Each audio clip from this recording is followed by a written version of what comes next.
Hey, this is Gretchen Men with Acoustic Guitar, and today we're going to start a topic that could go on indefinitely, but we'll start here. We're going to talk about the blues. Okay, so the problem is you've put in the time to learn the natural minor scale and the minor pentatonic, but then when you go to play those over a blues, it's missing something.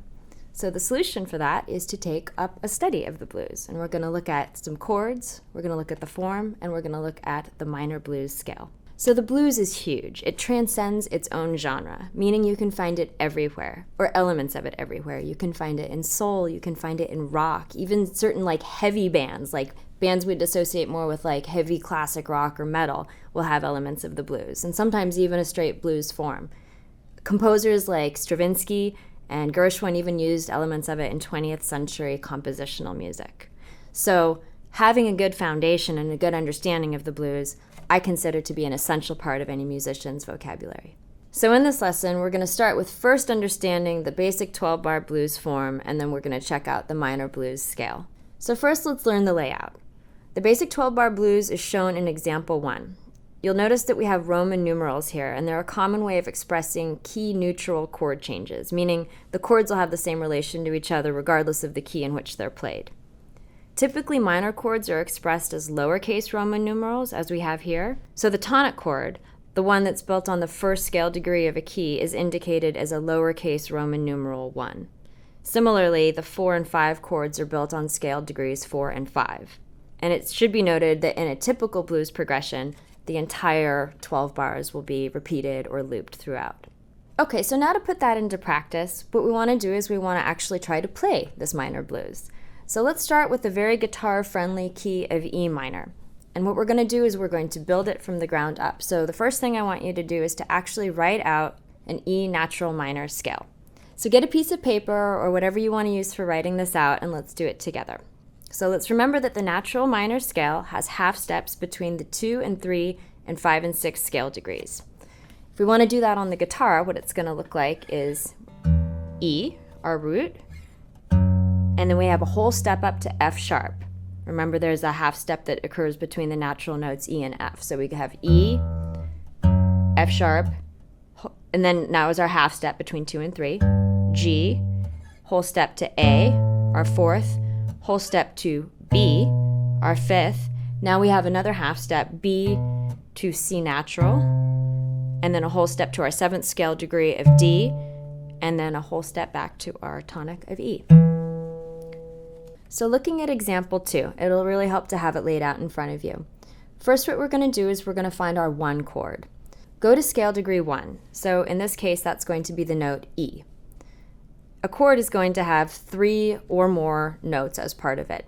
And the way that we find the next note of the chord is to skip a scale degree. So we're going to skip that F sharp, and now we're going to have a G, which is the 3rd of the chord.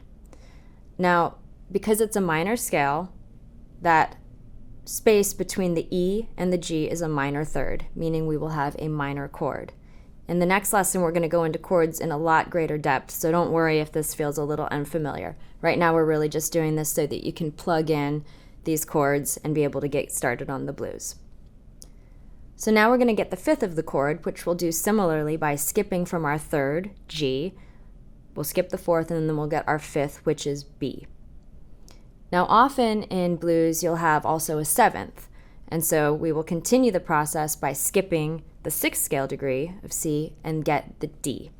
So the chord we've now spelled is an E minor 7, and that's spelled E, G, B, and D.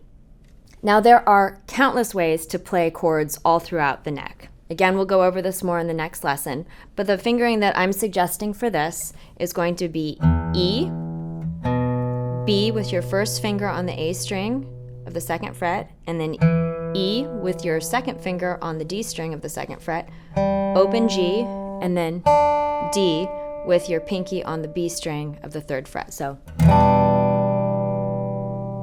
and that's your E minor 7. So now to get your 4 and 5 chords, we're going to do the same exact procedure. So for the 4 chord, go to the 4th scale degree, which is A.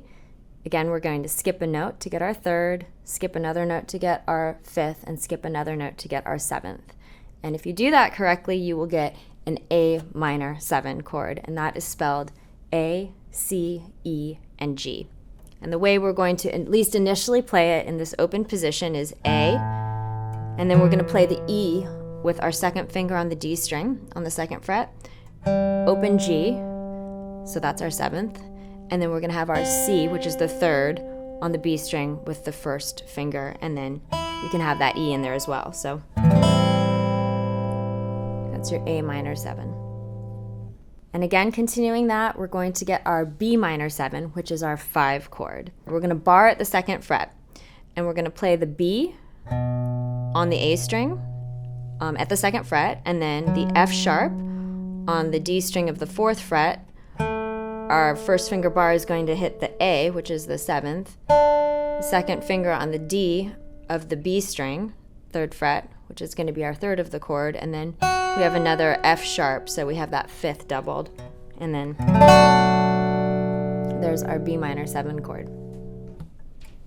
So very quickly, these are the chords for example 3. So here's our E minor 7,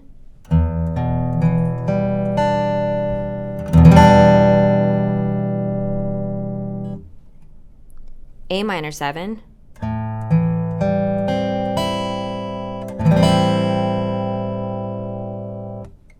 and then B minor 7.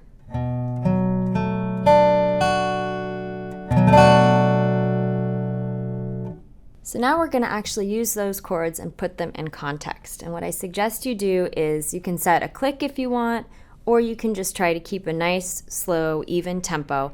And the important thing here is not playing quickly, it's not playing a complex rhythm, it's really just trying to internalize the form and where those chord changes happen. Okay, so let's check out example 4. We're going to go nice and slowly, and we're going to use just basic quarter note strums. And I'll count the measures for you too. So it'll be 4 measures of E minor 7, 2 measures of A minor 7, 2 measures of E minor 7, 1 measure of B minor 7, 1 measure of A minor 7, 1 measure of E minor 7, and then 1 measure of B minor 7 before the entire form repeats. So here's example 4. 1, 2, 3, 4, 1, 2, 1, 2. 1, 1, 1, 1. So that is the basic skeleton of a 12-bar blues form in a minor key. So once you get that under your fingers and in your ears, I'm going to show you a couple more chord voicings that I find to be a little bit more useful. I tried to give you voicings that I thought sounded good, but the ones I'm now going to show you are movable voicings, meaning that you can transpose them very easily to other keys. You can transpose these as well, but anytime you have open strings, it creates a little bit more of thought that you have to invest in coming up with new fingerings. So the forms we're now going to look at for example 5 are this E minor 7 at the 7th fret. So what you have here is you have your first finger on E of the A string, your third finger on B of the D string, barring at the 7th fret for the D of the G string, and then your second finger's on the G of the B string, and then barring still at the 7th fret for the B. So what you have there is you have your root, 5th, 7th, 3rd, 5th. Now that chord could be moved anywhere. So you have right here E with your first finger as the root. If you wanted to transpose this, say, to E flat, just move down, put your first finger on E flat, and then you have your chord form right there. But instead of memorizing this by rote, it's good to be able to understand how it all works. That'll give you the greatest freedom. Okay, so now a very common minor 7 chord form that is used all over the place is this one. So what you have is you have your root on the low E string. You'll be muting the A string, and then right on top of each other you just have your D string, G string, and B string. Now some people like to finger this chord like this. I do not like that. I don't like hyperextending my third finger, so I actually prefer this fingering, but just know that some people really like to That's a very common fingering as well, with just having the root with your second finger, in this case A, and your third finger barring the D, G, and B strings. I find this to be more precise, and also I like that you can move individual notes within it. So if you wanted to do like a walking bass line down or something, I just find it easier. But whatever works for you, both are totally legitimate. So there is your A minor 7 chord, your 4 chord. Now, knowing what we know, we can easily move this to be our B minor 7, right? So we have A whole step up from A is B, so we can take this whole form, move it up a whole step, right? There's your half step to A sharp or B flat, and there's B. So there's your 5 chord. All right, so example 5, chords. E minor 7, A minor 7, B minor 7. So example 5 with the movable chord forms, 12-bar blues.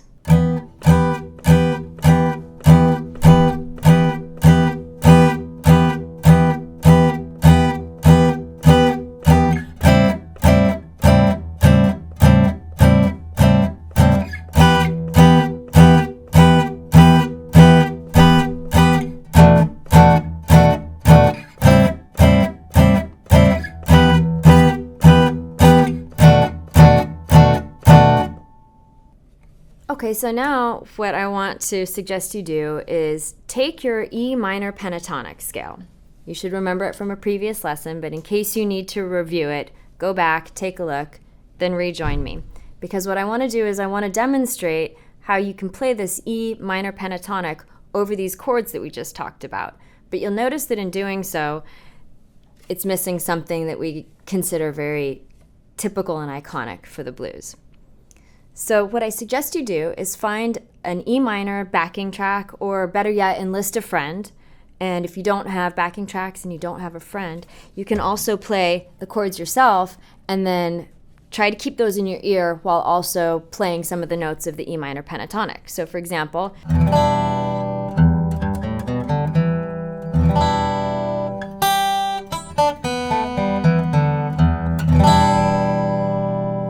the idea being just to try to start hearing how that sounds when you put the chords and the pentatonic scale together.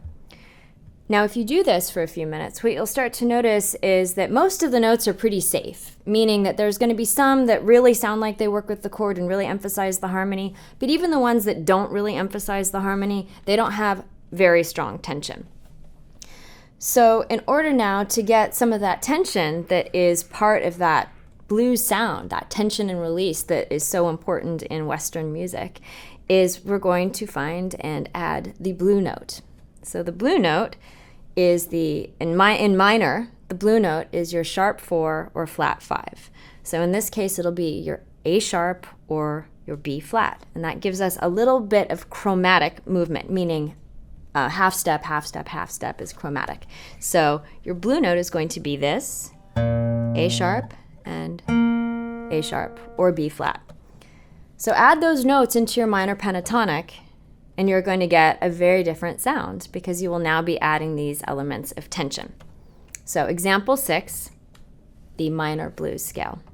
You have E, G, A sharp or your blue note, B, D, E, G, A sharp or B flat, B, D, E, G, and then back down again. G, E, D, B, there's your blue note, so B flat or A sharp, A, G, E, D, B, B flat, A, G, E.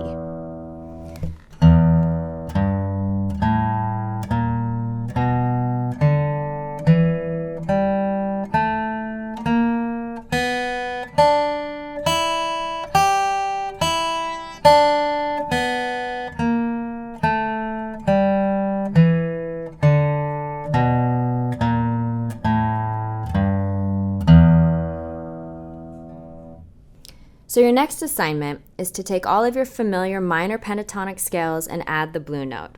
And you'll find that in doing so, it will probably totally disorient you because the scales will look a lot different. You'll need to come up with different fingerings, and you'll need to just see them differently. But that's a good thing. The more times we can get disoriented and then reorient ourselves, the more clear understanding of the fretboard will be. Now, last but definitely not least, the way we learn language is imitatively. What we're talking about here, is only the very, very beginning of what could be a lifetime of trying to become fluent in the blues. So use this as a starting place, use this as some rudimentary tools, but now go and listen. Listen to B.B. King, listen to Eric Clapton, listen to Derek Trucks and Memphis Minnie, and whoever your favorite blues players are, and try to absorb what it is that they do that moves you. Listen not just to the notes they choose, but the space and the phrasing and the emotion, the soul, and then go try and incorporate some of that into your own playing.